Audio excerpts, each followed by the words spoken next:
Hi, Dr. Deepam. I'm thinking to undergo hair transplant surgery, so I have few questions. Can females undergo hair transplant surgery? Definitely. Females, in fact, make up around 10 to 15% of my hair transplant surgeries.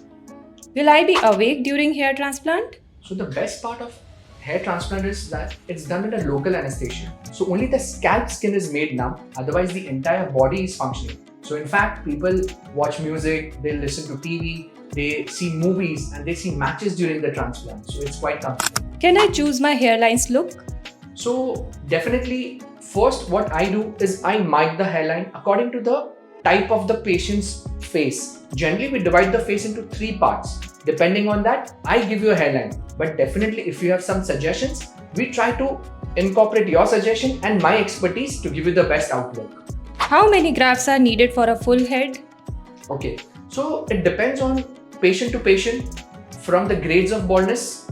For example, if a patient has 7 types of baldness from grade 1 to grade 7. So on an average, in grade 1, you generally require around 1000 grafts, and to grade 7, which is the last stage of baldness, where patient may require up to 11,000 grafts also.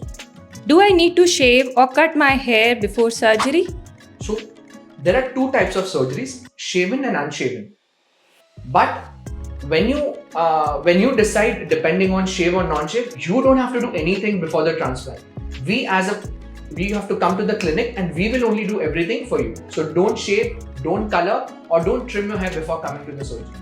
Which lab tests are required before a hair transplant? Okay. So it's very important to do some analysis before your transplant. Transplant is not an emergency procedure. It's an elective procedure. So it's better to undergo the entire profile of blood work, for example, CBC, liver function test, creatinine, hepatitis B, hepatitis C, HIV, PT-INR. And if you're above 40 years of age, then I recommend an ECG also.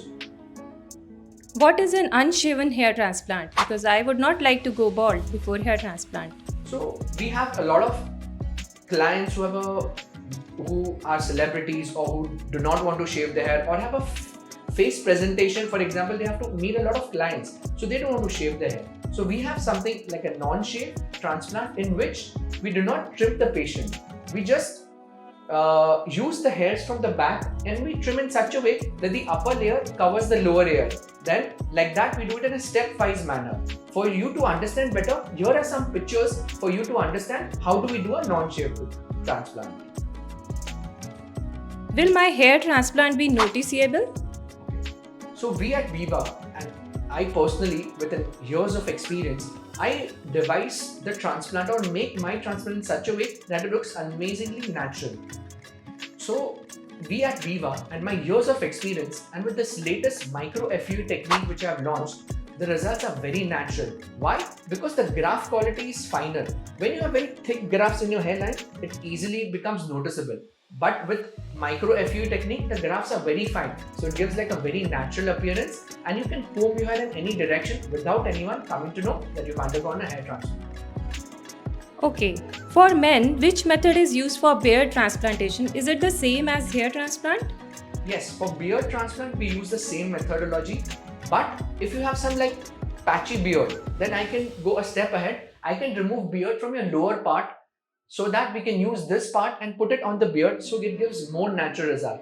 But if you want to create a complete natural beard and you don't have any hairs on your beard, then we take hair from the scalp. So it almost becomes same like a normal hair transplant. So these are a very commonly and frequently asked questions in my journey as a hair transplant. If you have any further queries, post a comment so I can easily help you and with the proper knowledge and proper guidance.